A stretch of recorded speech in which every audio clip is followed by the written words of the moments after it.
जय हिंद। मैं श्वेता तिवारी और आप देख रहे हैं हमारा दूसरा चैनल जिसका नाम है स्टडी ऑल टाइम। ये चैनल बेसिकली उन स्टूडेंट्स लोगों के लिए है जो ऑनलाइन स्टडीज़ को ज़्यादा महत्व देते हैं, और उन्होंने मुझे काफ़ी मैसेजेस भी किए थे कि आप मैम वैसा चैनल बनाइए जो हम लोग इंस्टेंट जानकारी हम लोगों को चुटकी भर में मिल जाए। तो ये चैनल उन लोगों के लिए। तो ज़्यादा समय ना गवाते हुए हम हमारे इस चैनल का फर्स्ट चैप्टर स्टार्ट करते हैं जो एनसीईआरटी से लिया गया है। क्लास 12th का फर्स्ट चैप्टर है जिसका नाम है ईंटें, मनके और अस्थियां, जिसे इंग्लिश में ब्रिक्स, बेट्स एंड बोन्स कहा जाता है।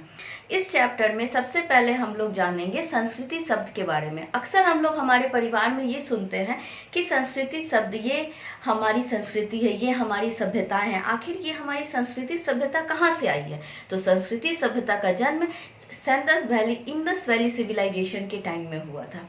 संस्कृति शब्द अगर हम हिस्ट्री के नॉलेज से देखें तो संस्कृति शब्द का अर्थ एक विशेष प्रकार के भूभाग में रहने वाले विशेष प्रकार के लोगों के द्वारा किया जाने वाला विशेष प्रकार का काम ही संस्कृति कहलाता है। अर्थात एक सामान्य जगह पर रहने वाले बहुत सारे लोग एक समान कार्य करते थे, एक समान जगहों पर रहते थे, एक समान का भोजन करते थे, एक समान का उनके पास मनोरंजन के साधन हुआ करते थे।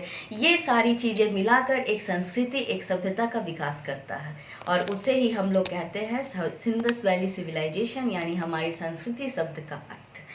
अब इसके बाद हम जानते हैं हड़प्पा सभ्यता के बारे में। हड़प्पा सभ्यता, सिंधु घाटी की सभ्यता, मोहनजोदड़ो की सभ्यता, आखिर किन किन नामों से इन्हें जाना जाए? तो हड़प्पा सभ्यता, सिंधु घाटी की सभ्यता और मोहनजोदड़ो की सभ्यता तीनों एक ही सभ्यता को कहा जाता है, और इसे इंग्लिश में इंडस वैली सिविलाइजेशन भी कहा जाता है। अब चलिए जानते हैं कि आखिर इसे हड़प्पा सभ्यता क्यों कहा जाता है। तो हड़प्पा सभ्यता इसे इसलिए कहते हैं क्योंकि इसका सबसे पहला जो नगर का उत्खनन किया गया था, जो नगर की जानकारी प्राप्त हुई थी, वो हड़प्पा सभ्यता था, जिसे खोजने वाले डॉक्टर दयाराम साहनी थे, जिन्होंने 1920-21 में इसे खोजा था। इसके अलावा अगर हम जाने कि सिंधु घाटी की सभ्यता इसे क्यों कहते हैं, तो सिंधु घाटी की सभ्यता कहने का एकमात्र रीजन ये है कि यह सभ्यता जो थी वो सिंधु घाटी नदी के किनारे बसी हुई थी, यानी कि ये त्रिभुजाकार शेप में थी और चारों बगल से सिंधु घाटी सभ्यता से सिंधु नदी से जुड़ी हुई थी, इसलिए इसे सिंधु घाटी की सभ्यता कहा जाता है। मोहनजोदड़ो सभ्यता कहने का प्रयोजन इसलिए है क्योंकि हड़प्पा सभ्यता के बाद जो विशाल नगर का यूज हुआ, मतलब जो विशाल नगर हमारे सामने आया, उत्खनन के बाद हमें पता चला, तो उसे मोहनजोदड़ो की सभ्यता भी कहा जाता है। अब हम जानते हैं कि आखिर ये जो इतनी सारी सभ्यताओं का नाम है, ये आखिर था कहाँ? तो अगर हम देखें तो ये पाकिस्तान में पंजाब प्रांत में मोंटगोमरिया जिले के रावी नदी के तट के बाएं पर स्थित है, मतलब कि तट की बाईं ओर स्थित है। अब इससे डीपली क्वेश्चन बहुत सारे पूछे जाते हैं। सबसे पहला तो हड़प्पा नगर कहाँ पाया जाता है? तो पाकिस्तान में। पाकिस्तान के किस प्रांत में? तो पंजाब प्रांत में। अब पंजाब प्रांत के किस जिले में? तो मोंटगोमरी जिले में। और किस नदी पर? तो रावी नदी पर। कभी कभी ये भी कहा जाता है, क्वेश्चन आता है कि रावी नदी के किस तरफ ये सभ्यता पाई जाती है? तो बाएं तट पर ये सभ्यता पाई जाती है। अब इसके कालक्रम के बारे में जानते हैं।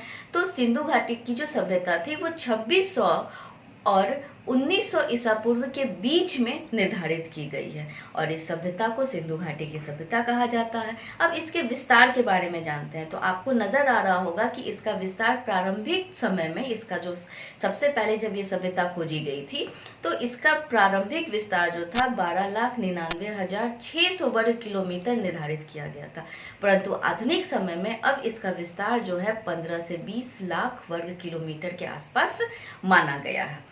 अब इसमें एक और क्वेश्चन आता है कि सिंधु घाटी की सभ्यता का वास्तविक नाम क्या था, यानी कि इसको किस संस्कृति के नाम से जाना जाता है? सब लोग शॉक्ड।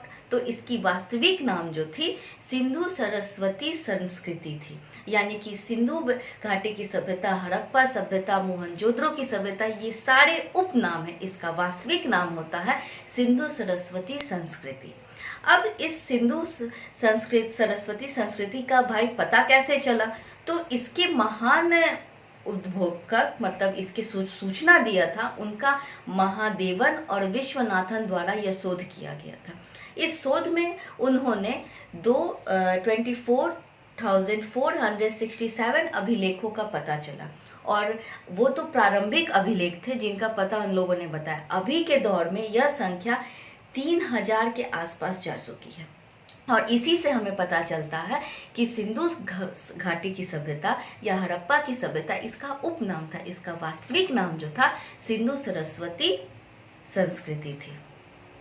अब इसके बारे में हम लोग और भी विस्तृत जानकारी जानेंगे, जैसे कि हड़प्पा संस्कृति जो थी, हड़प्पा काल जो था, सिंधु घाटी की सभ्यता जो थी वो कितने चरणों में विभाजित की गई, यानी कि इसका प्रारंभिक चरण किस तरह था, विकसित चरण किस तरह था और परिवर्तित चरण किस तरह था। ये सारी संस्कृतियों के बारे में, इन सारी जानकारी के बारे में हम नेक्स्ट क्लास में अपने जानेंगे। तब तक जय हिंद, जय भारत, जय बिहार।